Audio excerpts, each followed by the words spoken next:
ইন্দোনেশিয়ার দুটি প্রদেশে আকস্মিক বন্যায় অন্তত ১৫ জনের মৃত্যু হয়েছে এবং আরও ১০ জন নিখোঁজ রয়েছেন বলে জানিয়েছেন উদ্ধারকর্মীরা। বুধবার ১০ সেপ্টেম্বর উদ্ধারকারীরা পূর্ব নুসা তেঙ্গারার নাগেকেও জেলার মাওপঙ্গো গ্রামের সবচেয়ে ক্ষতিগ্রস্ত এলাকায় কাদার নিচে চাপা পড়া এক মা ও তার সন্তানের মরদেহ এবং পাশের লোকালাবা গ্রামে এক ব্যক্তির মরদেহ উদ্ধার করেন। দ্য গার্ডিয়ানের খবরে বলা হয়, সোমবার ৮ সেপ্টেম্বর থেকে শুরু হওয়া প্রবল বর্ষণে পূর্ব নুসা তেঙ্গারা প্রদেশ ও বালি দ্বীপে বন্যা ও ভূমিধস দেখা দেয়। আগে জানা গিয়েছিল, মাওপঙ্গো গ্রামে একটি বাড়ি ভেসে যাওয়ায় একই পরিবারের ৩ জন নিহত হন এবং ৪ জন নিখোঁজ হন।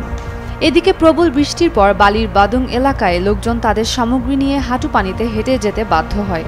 বুধবার রাতে বালির প্রাদেশিক রাজধানী দেনপাসারের বাদুং বাজারের কাছে উদ্ধারকারীরা এক নারীর মৃতদেহ উদ্ধার করেন।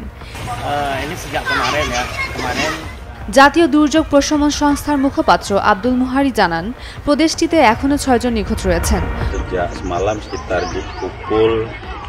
বালির অনুসন্ধান ও উদ্ধার সংস্থার প্রধান নিয়মান সিদারজা বলেন, এর আগে ৮ জনের মরদেহ পাওয়া গেছে, যাদের মধ্যে ৪ জন কুম্বাসারি বাজার এলাকায় ভবন ভেসে যাওয়ায় প্রাণ হারান। উম্মেরুম্মান ক্রান্তি, ডেইলি সান।